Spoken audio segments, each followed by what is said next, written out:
ఓం నమో వెంకటేశాయ. శ్రీనివాసుని అనంత కరుణాలహరి. మనం నివసిస్తున్న ఈ కలియుగంలో మనిషికి అన్నీ ఉన్నాయి, కానీ శాంతి లేదు. క్షణ క్షణం మారుతున్న ఈ ప్రపంచంలో మనల్ని గట్టెక్కించే నావ ఎక్కడ ఉందా అని వెతికితే మనకు కనిపించే ఏకైక దివ్యధామం తిరుమల. అసలు కోట్లాది మంది భక్తులు ఆ ఏడుకొండలవాడి చెంతకు ఎందుకు పరుగులు తీస్తున్నారు? అక్కడ ఉన్న ఆ నలనయ విగ్రహంలో ఏముంది? ఈ ప్రశ్నలకు సమాధానం కావాలంటే మనం స్వామివారి శరణాగతి తత్వాన్ని అర్థం చేసుకోవాలి. సాధారణంగా మనం ఎవరికైనా చిన్న సహాయం చేస్తేనే వాళ్ళు మనకి తిరిగి ఏదో ఒకటి చేయాలని ఆశిస్తాం. కానీ శ్రీనివాసుడు అలా కాదు. ఆయనది అపారమైన ఓర్పు.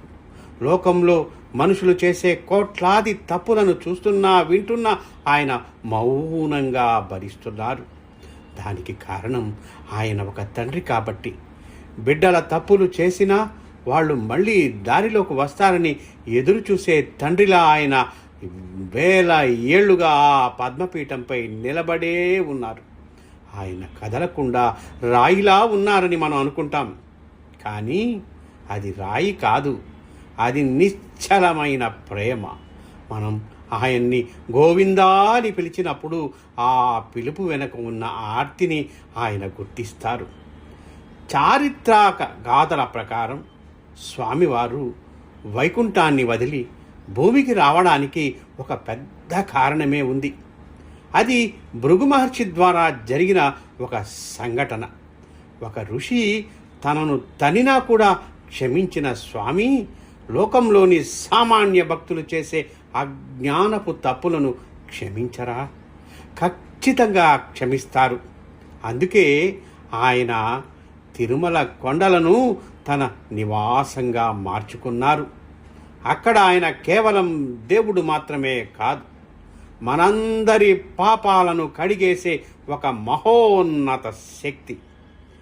తిరుమలలో మనం చూసే హుండీ అనేది కేవలం ఒక ధన సేకరణ పాత్ర కాదు, అది ఒక కార్మిక్ ట్రాన్స్ఫర్, అంటే కర్మ మార్పిడి కేంద్రం.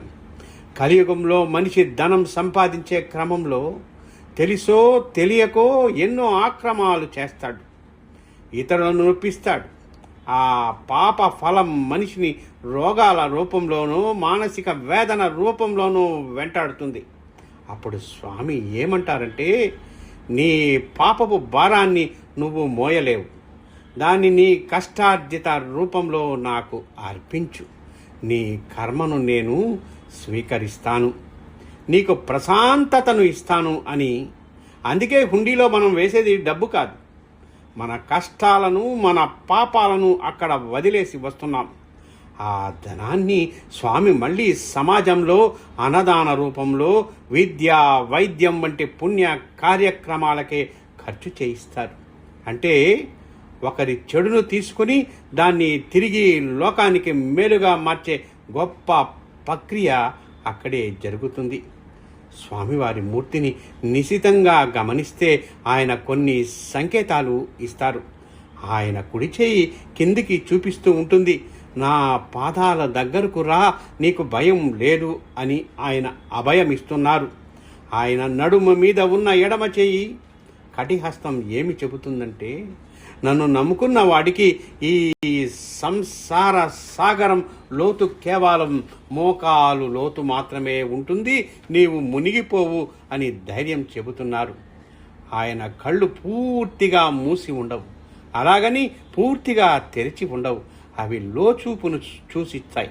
అంటే మనం బయట ఎలా ఉన్నా సరే మన అంతరాత్మలో ఉన్న సత్యాన్ని ఆయన చూస్తున్నారు. తిరుమల కొండల్లో లక్ష్మీదేవి ప్రాముఖ్యత కూడా మరువలేనిది. స్వామివారి వక్షస్థలంలో అమ్మవారు కొలువై ఉంటుంది. ఆమె సాక్షాత్తు దయ. స్వామికి మన మీద కోపం వస్తే మన తరపున రికమెండేషన్ చేసి ఆ కోపాన్ని తగ్గించేది అమ్మవారే. అందుకే తిరుమలకు వెళ్ళే భక్తులు మొదట తిరుచానూరులో అమ్మవారిని దర్శించుకుంటారు. తల్లి దయ ఉంటే తండ్రికి కోపం రాదు అనే సామాన్య ధర్మం ఇక్కడ కనిపిస్తుంది.